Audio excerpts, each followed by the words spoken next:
and welcome to Positive Talk. Our show features the best positive stories and people from around the globe as we endeavor to answer the universal question of why am I here and what is my purpose? Understanding that can change everything, and knowing your greatness is fundamental to living your best life. So join us right now as together we work to create the adventure of our lifetime.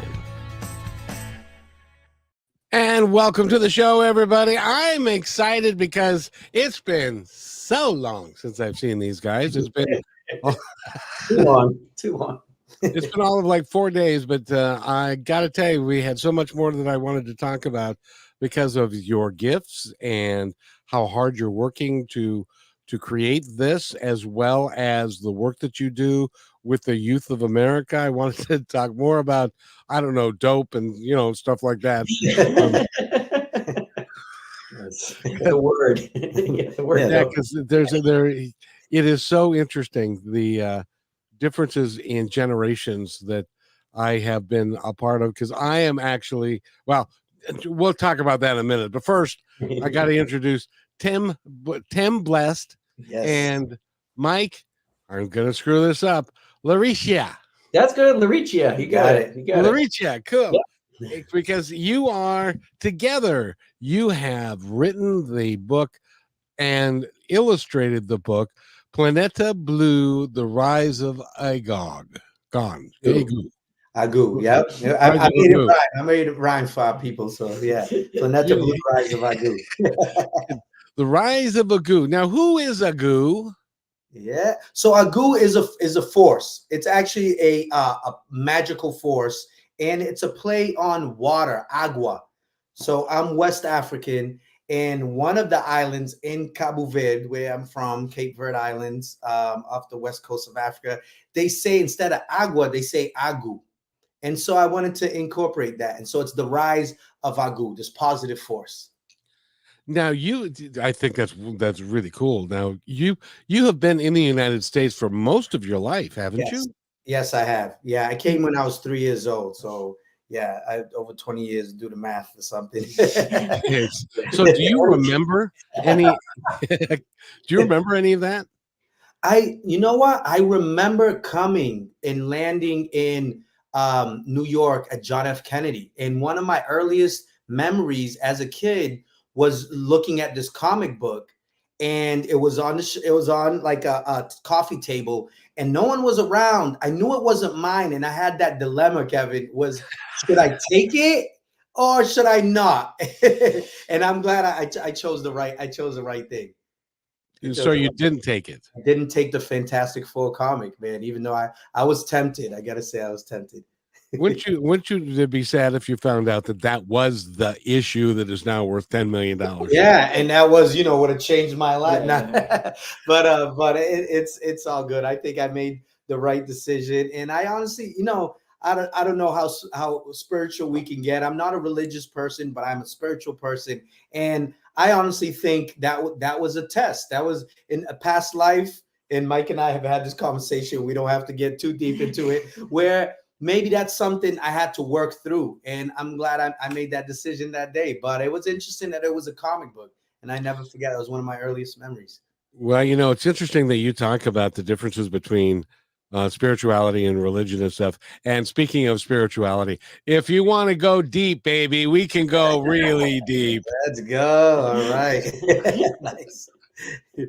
Because it is, I've been, I don't know if you guys know my history much, but I've been very blessed. I've got to interview people like Neil Donald Walsh, who wrote Conversations with God. Nice. Gary Zukav, who wrote Seed of the Soul. Oh, wow. Dr. Michael Newton, who wrote my favorite book of all time, which I highly recommend, Journey of Souls. I read that one. Nice. Yeah, so there are lots of those. So I'm right there with you. All right. It probably was a test, yeah. And you guys are on a journey of a lifetime, and it's so sad. You're just at the beginning of your journey, and here I am at the end of mine, and I want to be young again. Can I be young again? You never know, Kevin, though, because that's a trend that people are shining a lot of light on, is that people are sort of being late bloomers in their lives and new things. and that there's really no time when you can't sort of reinvent yourself and choose a different path, because there's just so many examples of that in the world of people who, what was it? The guy who was Captain Von Tramp from The Sound of Music. Oh, Christopher Plummer. He got most of his work when he was older. He said, like his career blew up when he got in his 60s or 70s. Yeah. Well, did you ever hear of a guy by the name of Wilford Brimley? I haven't. No. Did you ever see the movie Cocoon? Oh, yes. Yeah. He was the older, kind of heavyset, kind of the lead actor. That's yeah. I remember him. And also Andy Reid, the coach of the Kansas City Chiefs. People tell me I look like those two gentlemen. So. Actually, when you started bringing him up, I was like, wait, I think you look like that guy. I really do. So there is a lot to be said and I'm a firm believer that you are exactly who you claim to be, and you can do whatever you choose to be for as long as you choose to do it. And so I'm a little older than you. I was thinking about this. I'm probably old enough to be your guys' daddy, maybe even your grandpa. I don't know, man. We take a lot of vitamins. Yeah. It doesn't look. We're actually in our 80s. Well, you held up really well. Drinking a lot of water. Yeah, exactly. By the way, ladies and gentlemen, I know that we're being silly here, but we're talking to two guys that have written a digital, not a digital book, but a graphic novel. Yeah. And it is, Mike is the illustrator. He's done a phenomenal job. Please go to planetablue.com. That's PLANE, like plane, or planet, and then BLU.com. And so it's Planet to Blue, right? Yes. Yep. Perfect. And it is the story is great, which Tem is responsible for. Yes, sir. And the illustrations are great that Michael's responsible for. And I'm also glad that you guys found each other via this project, but then you became friends as well. Yeah. That's it. Give thanks. I know who knew it. Who knew it? Yeah, that's how it works, man. I think it's amazing. I'm a musician too, Kevin. So I'm a conscious hip hop artist, and I work with bands. And I'm sure I'm not surprising your audience that there's a lot of people in this industry that aren't that cool. They're talented, but they're not that cool. I always choose to work with people that are down to earth. You know what I mean? That are grounded, that are positive, that we can vibe with and connect with. And Mike is one of those people. This is my debut book, even though I've been writing stories, right, in musical form. However, this is the first time I took it to the pages, and I took that same philosophy, right, that same transferable skill, if you will, to find and surround myself with good people, because there's close to 8 billion people, if not more, on this planet. But the reality is you can choose. You know what I mean? You don't have to be around toxic people. You don't have to be around people just because they got money or because they look good or whatever the case is. If inside, for me, if inside they're still gotta find their way, let's say it that way, then you can go that way and I'll go this way with my crew and my family, and and then hopefully we'll meet in the middle when we're aligned. And to me, that's all about energy. And we were talking about age and getting older. I think it's always about the energy, the youthful energy. I love meeting people that are in their 80s, actually in their 80s. I'll put out there, I'm in my 40s, you know what I mean? But that are in their 80s, but they feel so youthful, they feel so young. And that is what I've always aspired to be, and why I work with youth. They keep me young, for real. Yes, they do. And by the way, while you were doing that, can we play the trailer for Planeta Blue? Yes, absolutely. Please do. I think we can. I think we can. Let's see. There. No, that's. Let's see. Chrome. It's that one. It's. I. Let me. Am I sharing screen with you? No, I'm not yet. That might be the Kickstarter one too. So we're gonna have you talking at the end of it. So Yeah. this is the official trailer for Planeta Blue, and I think this is worth everybody's time to watch this.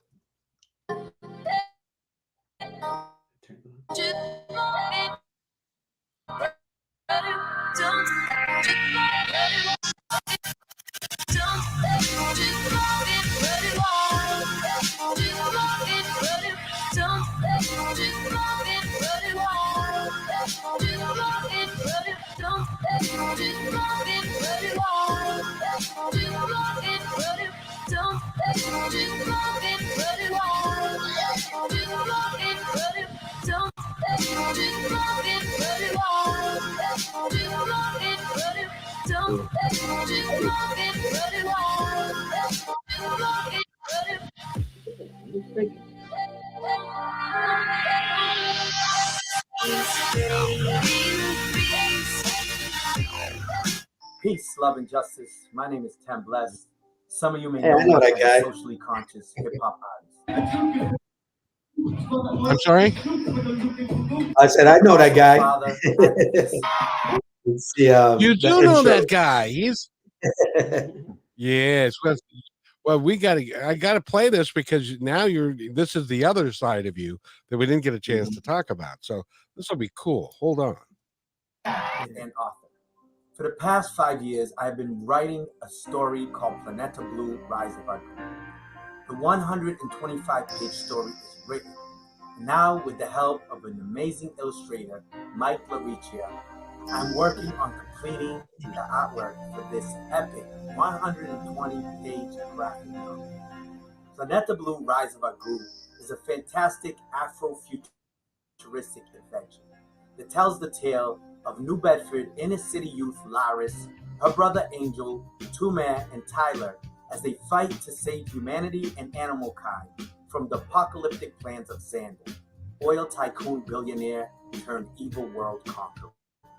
Planeta Blue is where Narnia meets the magic of Harry Potter, and where the gritty reality of Hunger Games meets the courage of talking animals of the jungle. Classic themes such as courage, compassion, sacrifice, and love connect present-day teenage heroes and heroes as they join forces and gain extraordinary powers from their spirit animals in order to save the planet from toxic global genocide. The objective of the book is to create a unique literary experience that helps inspire young, diverse readers. The target audience is for young adults, mature middle schoolers who love action, adventure, sci-fi, and historical fiction. Our hope is that everyone, including families, can all read and appreciate this epic graphic novel. The story starts off in the United States in the coastal city of New Bedford, Massachusetts, but the adventure quickly spans throughout the globe and the continents, including the underwater city of Atlantis. As an African American born in West Africa, I wanted to write this book to create a world where a strong, young Black woman would be the hero, and that other youth of color could see themselves in the same heroic, positive light.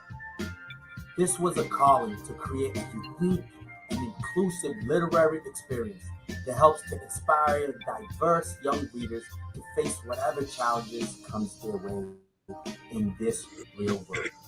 We know that the demand for stories of Black culture is on the rise. However, Black heroes and characters have been historically missing from the mainstream literature and pop culture.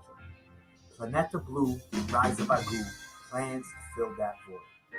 We believe that Planeta Blue is destined to be an animated series or a movie. But first things first, we need to complete this physical book. The purpose of this Kickstarter campaign is to help print the books. If we surpass the goal, our stretch goals are to hire a letterer and a colorist to help complete the book quicker and to get them in your hands sooner. We are excited about completing this project and getting it to young readers and young adults. We hope that you are just as excited as we are and can help make this a reality. For more information, please check out the Kickstarter page. There is a lot of information and exciting facts, bios, influences, and pictures. We hope you can become a backer and that you grab yourself a book. I am available on Kickstarter and on my social media at Planeta Blue Book on Instagram, Facebook, and Twitter for any further questions or comments. Thank you, and see you within the pages of Planeta Blue, Rise of Aku.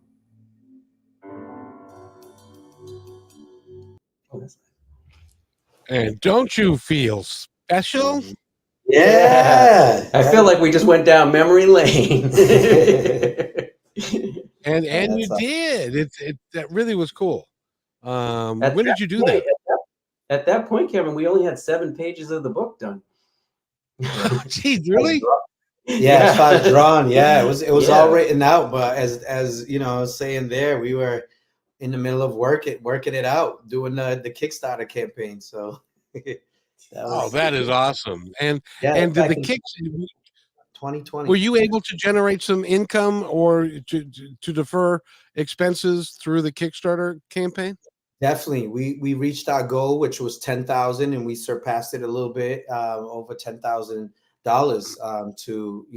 to do the thing, man. And it was fun, and it got it out there to a wider audience, and we have things like that, to show for it, to help focus the marketing, if you will, of the book, because as you know, sometimes people do amazing things, but it doesn't get promoted or spotlighted in the right way. And so that was our first step in that direction.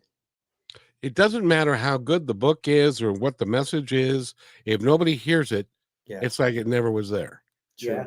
So it's important. And so congratulations on that. And that was, you were able to get that out and then publish the book. And now you're out doing the promotional end of it. Yeah. And I think it's important for the audience to know that then there was this other level, right? So we put it out independently, and now this major publisher known as Dark Horse Comics. For those that don't know, I'm sure they've heard of Marvel and DC. Right after that is Dark Horse Comics, and for us, they're on the same level playing field, because you always have some people who like. It's like ABC, CBS, and NBC. Which one do you like, right? Or so for us, Dark Horse was a dream come true to actually now get signed with them, and now the book is everywhere. Now, because you are of a spiritual nature, yes, sir, I will say that all of this was preordained, and that Dark Horse, right? Yes. Mm-hmm. They came to you, and it just kind of fell into place. Go ahead. Well, I was going to say, I think it's even more serendipitous than it looks, because so the reason the Dark Horse thing happened is that I had met an editor in 2005 from Dark Horse who still works there today. That's unusual too, that people stay in the same place. And I kept in contact with him all this time, trying to pitch, these small projects that I was doing, which were a little bit too on the fringes compared to what they do. But when we did this book and we finished it, I remember talking to Tim. I was like, I know this editor. I've been in contact. We've kept in touch over the years. And I sent him this book, and he was right on board with it. So it was sort of this wonderful thing where Tem came to me as an illustrator, but I had a connection that hadn't really been activated until Tem and I collaborated, and I feel like that's happened on both ends. That Tem has his sort of connections that have helped us get, on the path we're going, and we're able to sort of bring all of these sort of relationships we planted seeds are sort of starting to come into the forefront now. And it's just we're kind of walking that path now. Yeah. Yeah. Well, and I would suggest, Tim, that and I think we talked about it a little bit last show, that it may have been a download, or maybe the story Yeah. came somewhere else and it just appeared to you, and it was like almost like you were taking dictation rather. Totally. Yeah. Oh, totally. I feel like that, and even now, this is I got the book 2 in the works here, and it's the same process, Kevin. I don't use a computer to type as I'm creating the story. I just use my pen and paper, and so I'll just literally like close my eyes and like, oh, what comes next? Literally ask the source. That's what I call the connection, this connection that I have to this higher power that we all have, in my opinion, and not trying to push anything on anyone, but Yeah. it's beautiful that we're here, we're able to tap into that if we believe in it. And for me, it's the power also of manifesting, right? So there's this symbiotic, or just this collaboration that we're choosing to have with the source or not. If we choose to tap in or not. And for me, to say like, hey, I don't know how this book is going to manifest itself. I'm just going to start writing it. I know I'm going to finish it, even though I started with one word and one sentence led to a paragraph, and so on and so forth. And then I was like, I don't know how I'm going to find an artist, an illustrator, because that just seemed at first just to be such a big task, and I think that's what paralyzes a lot of people. And I know it has my earlier self with maybe ideas for an invention. We probably all have ideas for inventions, and we're like, you know what, like, where do I start, right, to patent it and go find. But for me, this book was my invention, to think about the story and to say like, how is this gonna manifest. And then as we said in the other show, a friend of ours was serendipitously connected us, and then Mike had this relationship that he had been fostering, right? The importance of just connection, human connection, and relationships ultimately, to actually now materialize in this form. And as you said, it's this journey. We're enjoying the journey. It's not always as fun as we'd like it to be, right? The fun part is when it's done, when we're out in front of people, right? When we're doing the book signings, that's kind of like the dream. But it's all the dream come true. And I have to, remind myself constantly, especially when I'm, trying to post up things, because I don't like to post. I don't know about you, Kevin, but posting things on social media is not that fun. I know there's people who love it, they live for it, and that's cool. But we all have our strengths, and that's Yep. not the thing I love to do. I do it because I know it's necessary, and people, that's where the people are, right? And so I try to remind myself the why. Why am I doing this, right? I want young people to see themselves in this book, to be inspired by this. I hope that like other movies that we watch, right, that we get so excited that we're like, yeah, like things can get better, even though the world seems like it's falling apart. I know for me, that's why I've always loved superheroes, is the fact that like it seems desperate. What's going to happen? And then all of a sudden, here's Spider-Man, right? And Spider-Man swoops in and saves the day, or Batman, or Superman, or, in this case, LaRiccia and Tem and Tyler, you know what I mean? Like, and so that's exciting when we know in real life that happens too, right? Like the parent will show up, or someone in your life, a counselor or a friend will call you up on the phone and tell you or say something that really gives you that strength. And so for me, it's all connected, and that's my why, that like, so young people can read this, or young at heart, because I still read comic. I read young adults comics all the time, and I love it. And I get inspired by this fiction that is grounded in reality. And so we're glad to be here. We're glad that it's finally getting out to places like here. We're in Positive Talk Radio all the way out in Seattle, Washington, and we're in Massachusetts. So it's a beautiful thing. And next week you're going to be on the Brushwood Media Network. It's 5:00 Eastern. My show's on Monday through Friday. I'm not sure which day they're going to post it yet. I'll let you know. But so that means if you're listening to this, you have to listen to Brushwood Media, the Brushwood Media Network, every day at 5:00 to get the show that we've already posted. And that was the first show. But this is a teachable moment. Mm-hmm. I want people to understand the teachable moment that I'm talking about here. First of all, you felt compelled to start writing this book. Yes. And you had a choice. Yeah. The choice you had at that moment was, that seems like such a lot of work and stuff. It's a great idea, but I'm not going to do it. Yeah. But you said yes. Yes, I did. You didn't know how it was going to manifest itself. You didn't know how it was going to work out. You didn't know who was going to illustrate it. You didn't know how the money was going to come. You didn't know any of that. But you said yes. Yes. That was the universe's indication. That was Source's indication that you were in for the game. Yes. And so when the universe said, okay, he's playing, then they lined up your relationship with this other fella to bring Michael into the fold, who had his own journey to get to the place where he was at, where he could be the illustrator that he is. Yes. And then that worked and you guys became friends.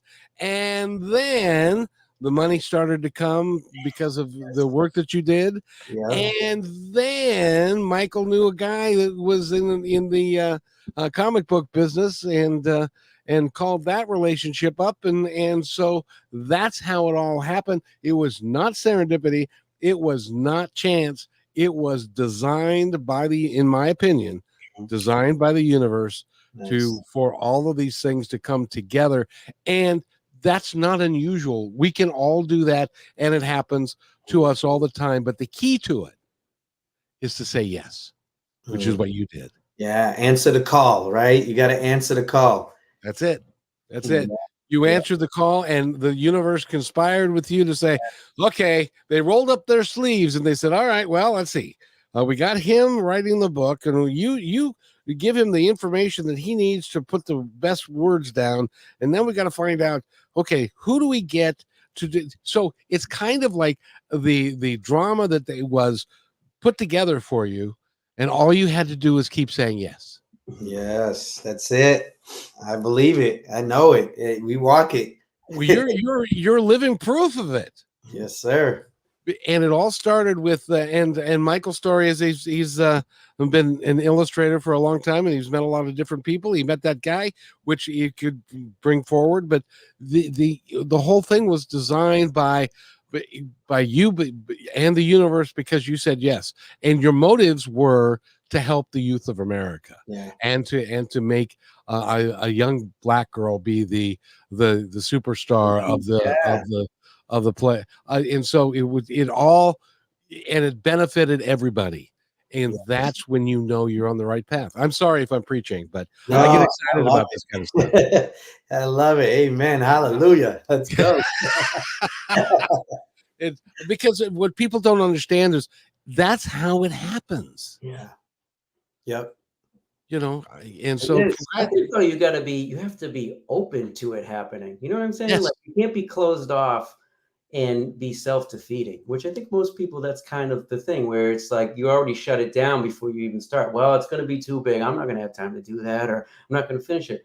But if you're flexible and you don't have this sort of rigid way of approaching your goals, it opens yourself up to all these other possibilities, and I think that if you can live your life that way in everything. Yeah. And you got to show up. I working with youth, I tell them a lot of times, and I learned this in college, right? Like not having done the homework, not having done the reading.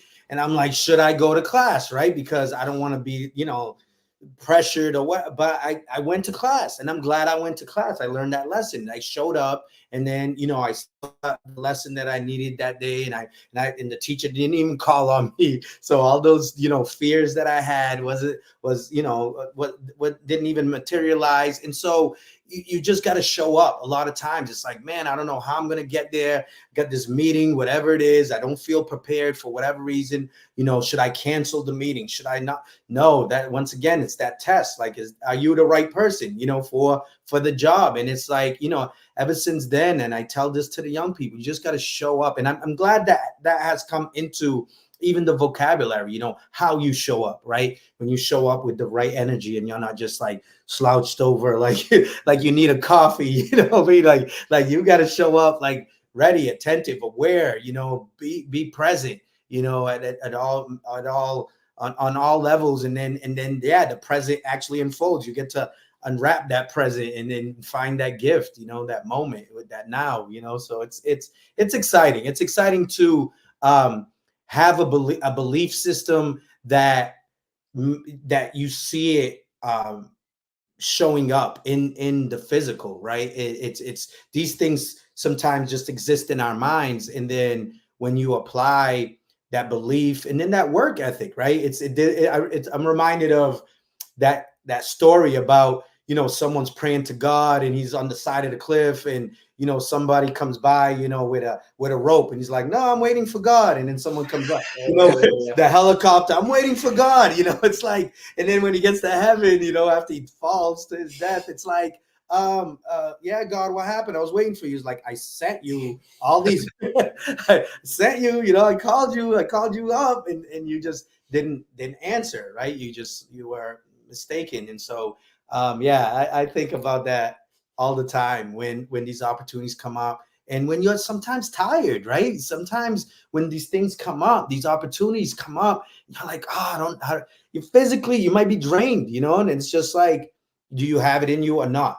You know what I mean? There's also that advice that a lot of people give is to do things that you're scared to do, right? It's like, if it's something that's making you like nervous about doing it because you feel like you might fail, like that's the time to actually do it, because that's a huge moment of growth for you, no matter what happens. And if you continue to have that growth mindset throughout your life and not be a victim to circumstances, again, you open yourself up to this whole different experience with whatever you do, right? It all becomes part of the journey, becomes part of the grand adventure. And if you're open to it, the adventure can be really tremendous, because you see, your story's not written yet. You're only about halfway done with this particular story, because there's going to be a producer who's going to read the comic book, and then there's going to be somebody that's going to say, hey, this would be a great movie, and stuff. And then so it's going to continue, and even if it's not this particular project, it's going to morph into other opportunities, other things. So just continue to say yes. And we believe it. I believe it. I imagine it's interesting, that you mentioned that, because I try to do these mental exercises of being on the red carpet, as we talked the last time. But feeling it, how that's going to feel to have, my children there, Mike by my side, Kevin's going to be there, the young people who have voiced these, and just feel how that feels. There's a lot of power in that. And just this week, I was working on that, like manifesting some more work. I was like, hey, I want to have more of these, in-person performances or events. And I kid you not, Kevin, I got 2 texts in one day from just people saying, hey, would you come in and do this? Hey, would you come in and do that? And that was me just saying like, hey, I know how this works. Why am I just, kind of, because I've been busy doing other things, and now, I haven't been putting that energy into it, and it just manifests, which is beautiful. It's magical. It's powerful. And so, and I think your energy has to be in the right place, because I think the universe or the source knows when you're just kind of like, you're not really about it. It's just lip service, right? Like, yeah, I want to do that, but are you really about it? And I'll be honest, I'll be transparent. I think part of the reason why it took me 5 years to write was there was part of me that was like, nah, I want to keep making my music. I always wanted to keep making my music, and I was like, I don't got time for that. And so, at some point, I really had to say, are you talking about it, or are you going to be about it? You're really going to walk that talk that you've been saying. And I know I've always have done that, but why wasn't I doing that with this book? And so, once you commit, and that's the other piece, a teachable moment for people, like commit, like all the wishy-washy, like, I don't know, maybe, at some point you just gotta, excuse the expression, pull the trigger. You know what I mean? You gotta just say, I'm gonna do it. And once you make the decision, or not, that's the other thing. You can say, you know what, this isn't for me. That's not for me. That's not my life. I want to do something else. Then do that. But being in these two, like, I don't know, I think that's when it doesn't play out. It's kind of like clay, if you're building like a sculpture or something, and you don't know what you're building, you're never going to like make that sculpture. You're just going to be in this mushy place. So I believe it. Yeah, I believe you are correct, sir. I was talking with a gentleman that was in the movie The Secret. Did you ever see The Secret? Yes. And what he was saying was that while the concept is good and it's sound in the movie, they didn't go far enough. Yeah. Because when they were talking about, putting a vision wall and a dreams vision and stuff like that, they talked, it'll just come. It doesn't work quite that way, because what you have to do is get the vision and say yes to it, and then work your ass off. Yes.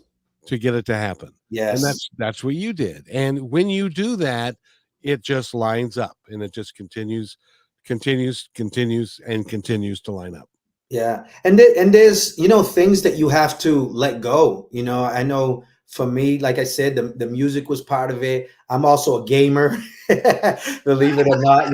I grew up playing, Atari to Nintendo to Sega Genesis, and now PS5, right? The latest, greatest. And, Michael be familiar with this. Like there's this amazing thing, just to put it out there. Fortnite. Most of your listeners' kids probably play, or they play it themselves. It's called Fortnite. I love it because it has culture, it has music. There's no blood, even though there's guns in it, but it's very fantastic, right? So it's not realistic violence, right? So that's why I'm even mentioning it. But so much fun to play. It's just fun, right? Just fun.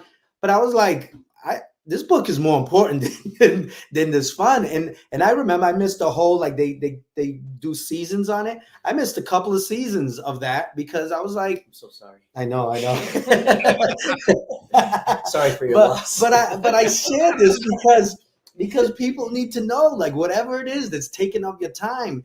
Some of these two things, it's almost like Back to the Future. Like they can't exist at the same time. Like, you know what I mean? Like it's a paradox there. It's either this or that. You got to choose. What are you going to do? You're going to be there playing video games, or you're going to write a book. Like which one's it's obvious, but some people, and I've spoken to people, Kevin, who are DJs, great DJs, right? Because I'm in the hip hop thing. And this guy said he stopped DJing because Final Fantasy whatever came out. And it blew my mind. But he was like, this game is that good, right? For him it was that good that he made a choice. He said, I'm gonna stop DJing and I'm gonna play Final Fantasy. And for me, I couldn't understand that choice. And I'm not judging him, right? Because there's people right now making, millions of dollars. It's $1 billion industry as far as the gaming industry. I hope one day Planeta Blue becomes a video game too, because it has all the elements, right? So I'm not hating on any of that, but I think it's also prioritizing, right? What's first, what comes first. And then when the book came out, I went right back to Fortnite and played some video games. It's all good.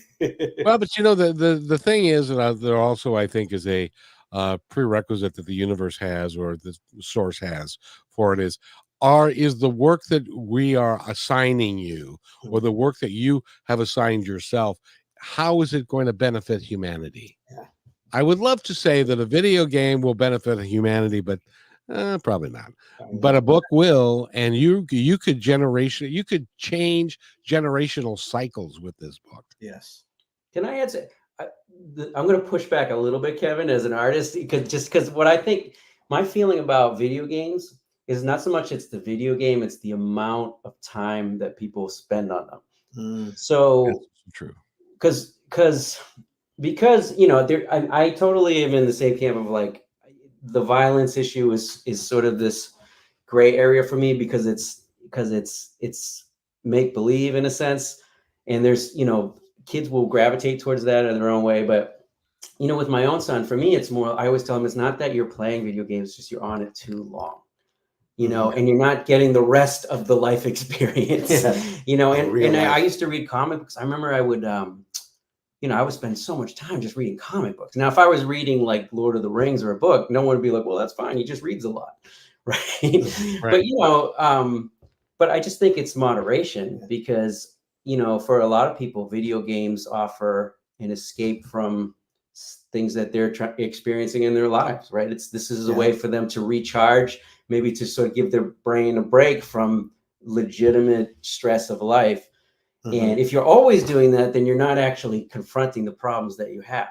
And if you're always on things as a kid, you're not developing the way you're supposed to and having social experiences and experiencing stuff. So for me, I sort of have been looking at it in that lens because I don't mind. I mean, I play video games. I don't mind my kids playing video games. Again, it's just the amount is so. We've never seen this before until this generation of the amount of screen time and stuff like that. So we're kind of like building the plane while we're landing it, and trying to figure out what to do with these kids. Oh, I know. You see, you have to remember, I was like 18 when Pong came out. Yeah. Oh, Pong, yeah. and so it's been, I have in my living room a stand-up, a 4-player video game that you can go to like a bowling alley or something. Well, it's got 3,000 games on it, but it's got like Asteroids and Defender and all of those games. So video games, I have nothing against video games except for the fact that when my kids were 12 and we had the original Xbox, and they started and we were playing Halo, and I couldn't beat them anymore. And so and they were 12. They weren't supposed to be able to be that good. So so now my hand-eye coordination isn't enough. But we have the same problem because our kids are we both have 13-year-olds, and they're so much better at us, and they think that because of that, I have to remind my son all the time, hey, this isn't real life, because then we'll go play soccer. He's like, oh, I'm better than you. I'm like, boom, score a goal on you, just to remind him. The old man still got it, especially in the 3D form. Yeah, well, I remember there was a comic that was on, and he was talking about when he was a kid, and it's like, when I was a kid, we had a stick, and then when I was a kid, we didn't have money for guns. No, they didn't buy us because it was during Vietnam, so they didn't buy us guns, so we had to go get a stick, and to pretend that we were shooting each other anyway. So but that's way long ago. But I'm just so impressed with you guys that you have followed your heart, followed your passion, and I really want to highlight that, because that is, if everybody did that, could you imagine how different the world would be if everybody was following their heart and following their passion that wasn't hurting anybody? Yeah, and it can be. I like to remind people, myself included, and anybody that will listen. That's why I'm glad I'm on this pod show with you and this Positive Talk Radio. That this world that we're living in, it doesn't have to be this way. We don't have to just succumb and bow down and say, hey, this is how it is. It's just going to get worse. No, it doesn't. Another world is possible. We can create that other world, but we just got to believe it. And when those tough decisions come, right? Those moments when you as the director, you as the doctor, you as the teacher, you as whatever position you're in, when those tough decisions come up, for you to do the right thing, just do it. Don't do like, hey, no, this is how the game is played. Do the wrong thing because that's how the world works. Nope, it doesn't have to be. And I know it's easier said than done, because I even put it out there to you, Mike, and we never talked about it because we've talked about this movie, and we've said, like, what if Hollywood comes with that director, and we're not going to say his name just because I don't want to, throw any shade on anyone, but his movies are amazing. They look great, but the stories are always horrible. They always don't come together. They always like fall apart, even though, the special effects are great. And I'm like, Mike, what would we do? You know what I mean? If that guy came and they're like, we got a great director and it's got to be him. What are you gonna do? You know what I'm saying? And I'm getting ready because I'm gonna say no. I'm sorry, because I'm not gonna put all this time and effort. Even though they're gonna be like, you're guaranteed this much money, right? Because that's what it comes but down to. But it's definitely not these directors. Yeah. Yeah. Well, and then that's the thing that I've been told a bunch, because there's some film directors in Vancouver and some other places that I've interviewed, and they say that if you're the playwright or the screenwriter, or you're the storyteller, oftentimes you have to give that up because the director's going to come along, the producer's going to come along. How about if we do it this way? How about if we do it? But the other thing is, you don't have to. Did you guys ever hear the Sylvester Stallone story? I've heard some of it. I'm curious I'm inspired by it. I mean, he was like, I have to be the actor, right? He was determined to be the actor in it. Well, it's an interesting story because do you have any idea who Chuck Webner is? I don't know. He, and you know who Muhammad Ali is, of course. Yeah. And Chuck Webner was a white fighter who was a plotter and stuff, and so he wasn't very fast. He wasn't very quick. Well, he got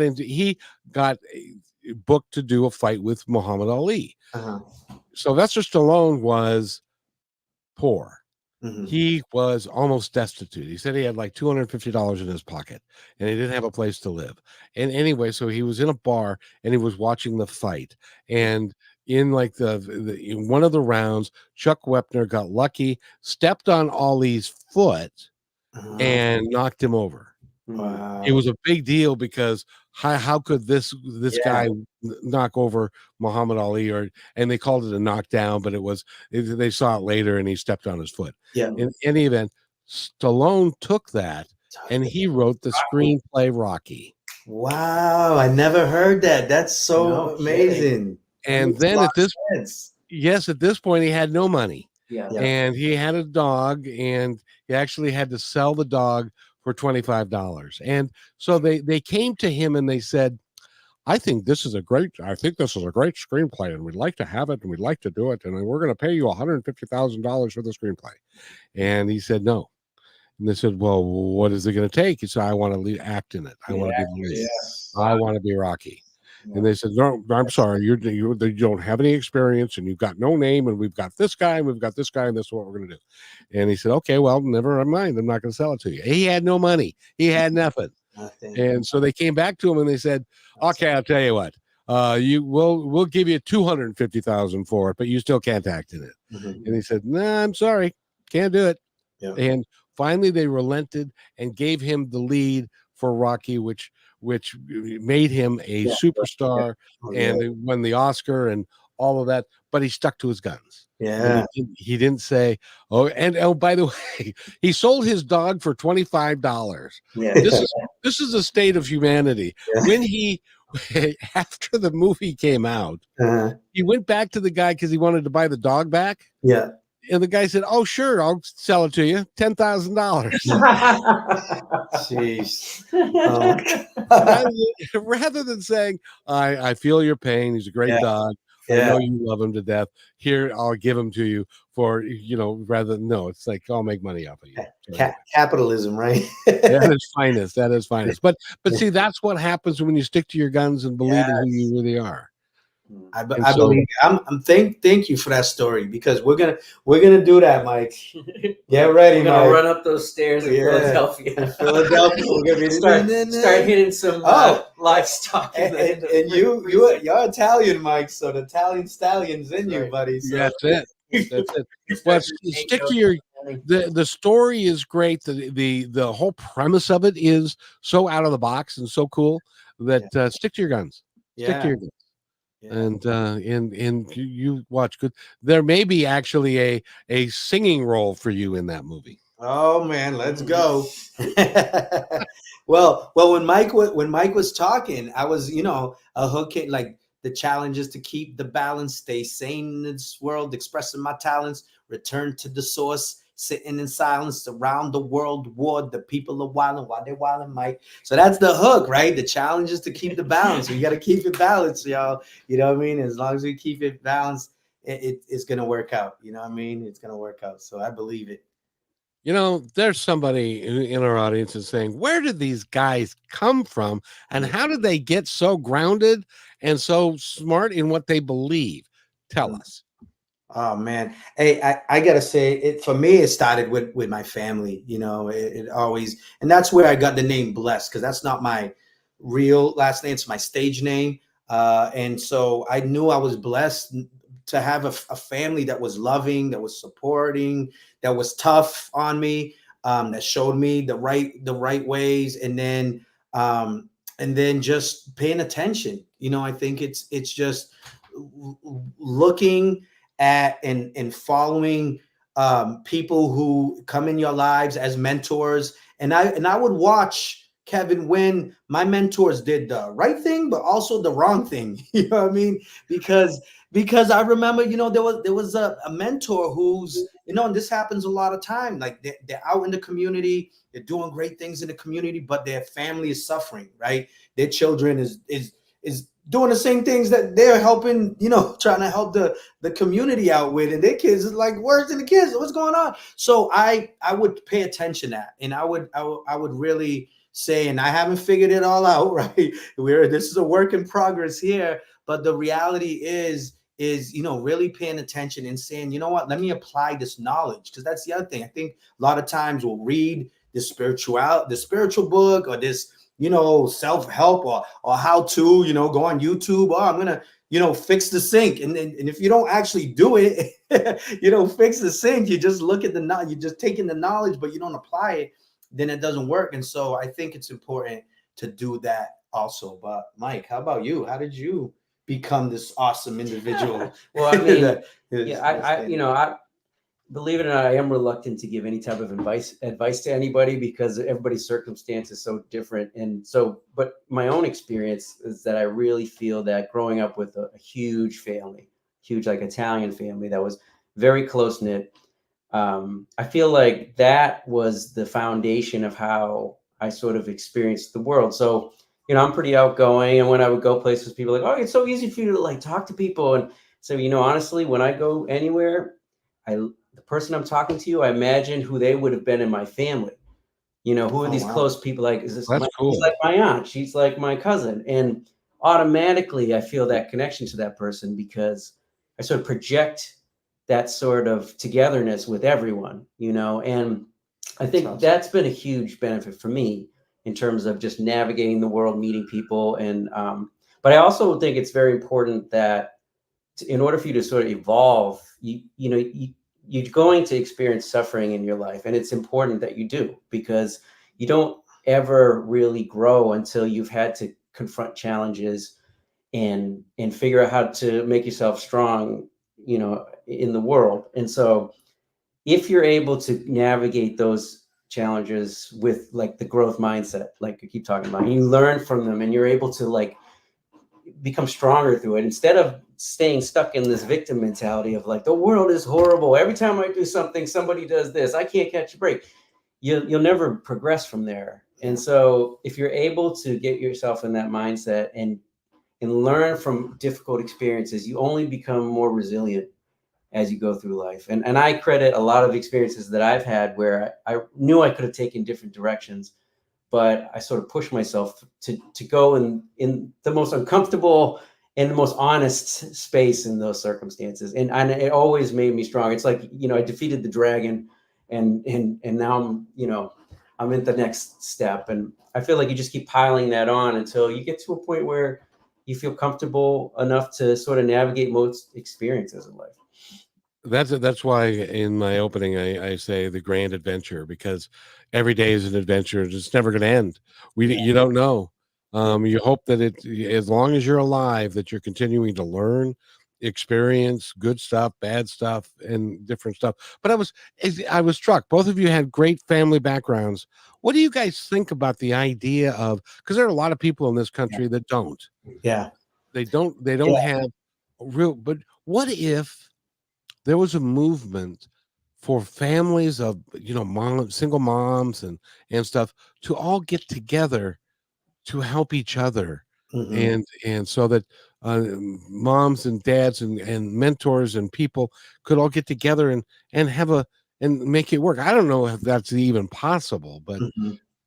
you know, I'm sure it's happening Yeah. in different forms, but just not at the scale that we're talking about right now.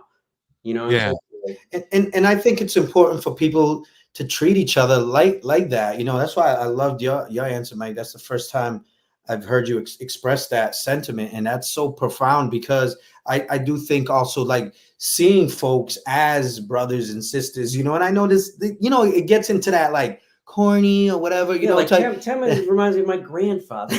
Yeah, exactly, young whippersnapper. Uh, oh, and by the way, we need to wrap this up because I'm going to honor my commitment to you that you're going to go have dinner with your family. Yes, So, yes.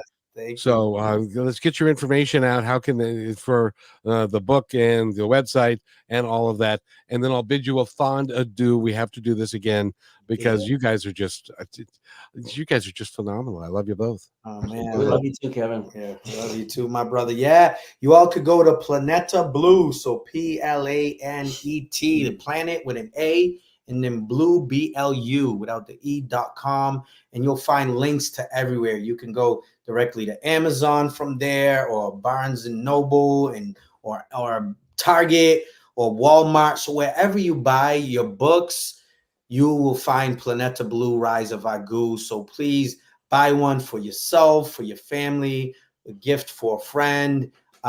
We'd love to hear feedback. This is going to be a series. So I'm taking into account any feedback like this part I didn't like, or this person, you should take them out of the story, or give more of that. Like we want to get that feedback. So we welcome that. And also we're on all social media, especially Instagram, and on there it's Planeta Blue Book, and so is Planeta Blue Book on Facebook, and X, also formerly known as Twitter, although I'm hardly on there, just to be honest with you guys. So Instagram and Facebook is your best bet to reach out to us. But we're regular people, just like everybody else on this planet, y'all. And so if you reach out to us, we will respond, even if it's like, hey, I'm busy right now, I'll get back to you, and we will get back to you. So know that that's real. And so we hope that you can pick it up, and I hope that you all will enjoy the story. That's our hope, and be on the lookout after this one for book 2. And show us the shirt again. And is the shirt available? Can they go get some merch? Yes, there's merch on there right now. We have stickers. I'm re-upping on these. But if you come to an event, because we are going through different book sightings, so if you want us to come to a bookstore near you or a school, because we do that too, we always bring merch. And so, including the hat, check it out. Oh, these are Yeah, this is Bruce actually Lee inspired. This is actually part of the book too. I don't know if you can see. Yeah. Oh, cool. Yeah, one of the characters wears something like this. So. Yeah, some cosplay right intact there. You know, you could dress up as your favorite character. Angel is the one in the book that wears that sweatsuit. I'm inspired by Bruce Lee in The Game of Death. That's what we And got. he's from my neck of the woods. So Yeah. Oh, yeah. Yes. I know where he's buried. So there. Yeah, it's all, and he always said be water, right? And so we're in that tradition. We are being water and being agu in this moment. So Exactly. Gentlemen, thank you so much. Mike and Tem, blessed. Mike, give me your last name because I forgot it. It's the LaRiccia. LaRiccia. And get the book. It's a fabulous book. And much success for all that you guys do. Now it's your job to go have dinner. And I want to thank you very much for being here. you're welcome. Thank you. And that's it. It's it for everybody. And then I've got an open or a closing that I'm going to do. I put it on the end of it. And then this was a really good episode. This is going to also end up on the Brushwood Media Network. Absolutely. That's awesome, man. It's always a pleasure, Kevin. I love your energy and your words, man. So inspiring. It gives us a boost. As you know, this journey it's not a sprint. You know what I mean? It's a marathon, and we just trudging along. So meeting people like you, and I'm telling you, when it becomes when it becomes a movie, expect your your invitation for that red carpet walk, because we want you there for sure. Oh, we're I would, on I the would. West Coast. Me and my walker will be there. It's like, Yes, let's go. oh, all right, guys, go. Thank you, and I'll prepare this and put it together. And you go have dinner and have a wonderful night. Take care, You Kevin. too. We'll talk to you later. Peace Yes, out. yes, John. And if something good happens, which it will, let me know, would you?